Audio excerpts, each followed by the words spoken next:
Hey y'all, thanks for joining tonight. We're going to read Genesis chapter 31, but we're going to do it a little bit different. I'm going to let my Bible app read it to us because it's more accurate and it gets the words pronunciated correctly. I'm probably going to start doing it like this just because I want y'all to have the correct information and the words to be pronounced properly. Genesis chapter 31. Jacob heard that Laban's sons were saying, "Jacob has taken everything our father owned, and has gained all this wealth from what belonged to our father." And Jacob noticed that Laban's attitude toward him was not what it had been. Then the Lord said to Jacob, "Go back to the land of your fathers and to your relatives, and I will be with you." So Jacob sent word to Rachel and Leah to come out to the fields where his flocks were. He said to them, "I see that your father's attitude towards me is not what it was before, but the God of my father has been with me. You know that I've worked for your father with all my strength, yet your father has cheated me by changing my wages 10 times. However, God has not allowed him to harm me. If he said, 'The speckled ones will be your wages,' then all the flocks gave birth to speckled young. And if he said, 'The streaked ones will be your wages,' then all the flocks bore streaked young.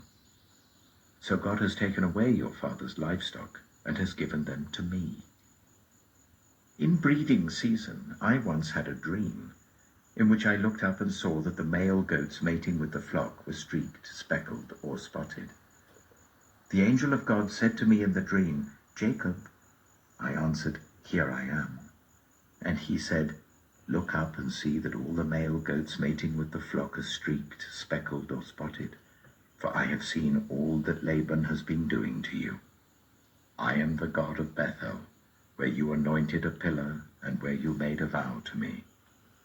Now leave this land at once and go back to your native land.' Then Rachel and Leah replied, 'Do we still have any share in the inheritance of our father's estate? Does he not regard us as foreigners? Not only has he sold us, but he has used up what was paid for us. Surely all the wealth that God took away from our father belongs to us and our children. So do whatever God has told you.'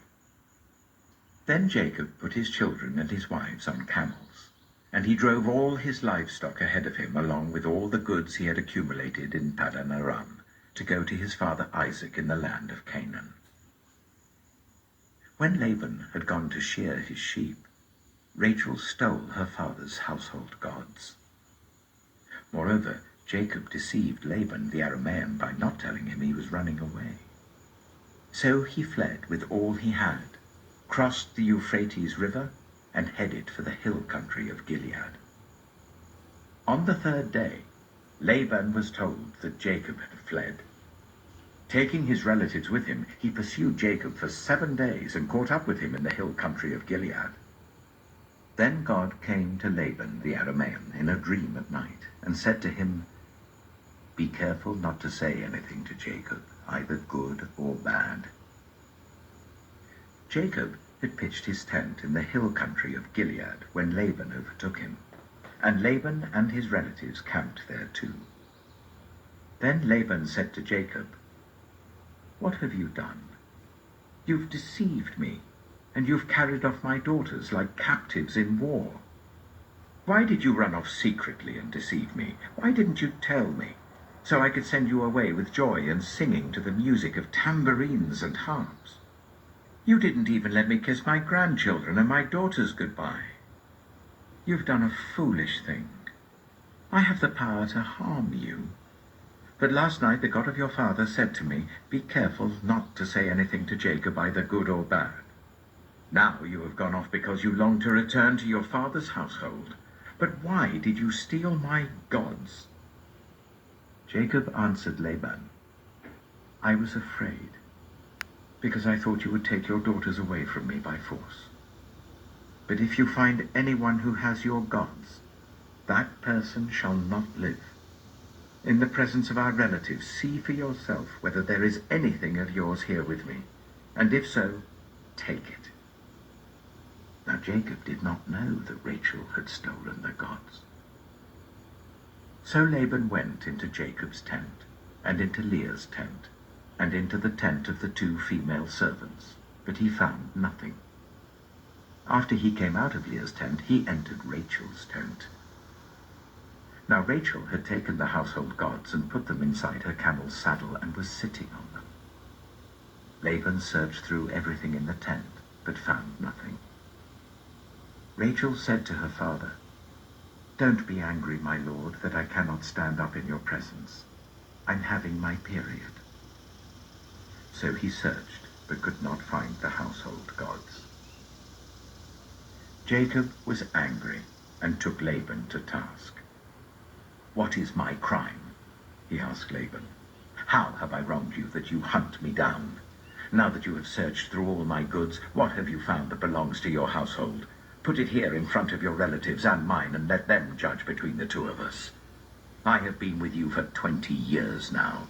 Your sheep and goats have not miscarried, nor have I eaten rams from your flocks. I did not bring you animals torn by wild beasts. I bore the loss myself. And you demanded payment from me for whatever was stolen by day or night. This was my situation. The heat consumed me in the daytime and the cold at night, and sleep fled from my eyes. It was like this for the 20 years I was in your household. I worked for you 14 years for your 2 daughters and 6 years for your flocks, and you changed my wages 10 times. If the God of my father, the God of Abraham, and the fear of Isaac had not been with me, you would surely have sent me away empty-handed.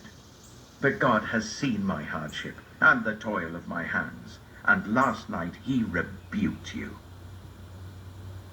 Laban answered Jacob, "The women are my daughters, the children are my children, and the flocks are my flocks.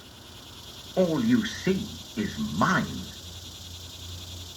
Yet what can I do today about these daughters of mine, or about the children they have borne? Come now, let's make a covenant, you and I, and let it serve as a witness between us."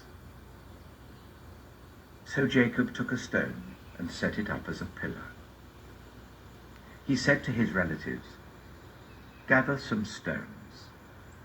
So they took stones and piled them in a heap, and they ate there by the heap. Laban called it Jegar-sahadutha, and Jacob called it Gilead. Laban said, "This heap is a witness between you and me today." That is why it was called Gilead. It was also called Mizpah, because he said, "May the Lord keep watch between you and me when we are away from each other. If you ill-treat my daughters, or if you take any wives besides my daughters, even though no one is with us, remember that God is a witness between you and me." Laban also said to Jacob, "Here is this heap, and here is the pillar I have set up between you and me. This heap is a witness, and this pillar is a witness, that I will not go past this heap to your side to harm you, and that you will not go past this heap and pillar to my side to harm me. May the God of Abraham and the God of Nahor, the God of their father, judge between us." So Jacob took an oath in the name of the fear of his father Isaac. He offered a sacrifice there in the hill country and invited his relatives to a meal. After they had eaten, they spent the night there. Early the next morning, Laban kissed his grandchildren and his daughters and blessed them. Then he left and returned home. Thank you for listening, and we'll be back here tomorrow with Genesis chapter 32. I hope you guys enjoyed it. Like I always say, if you have any questions, comments, or concerns, please leave those, and I will get back as soon as I can. Good night, y'all.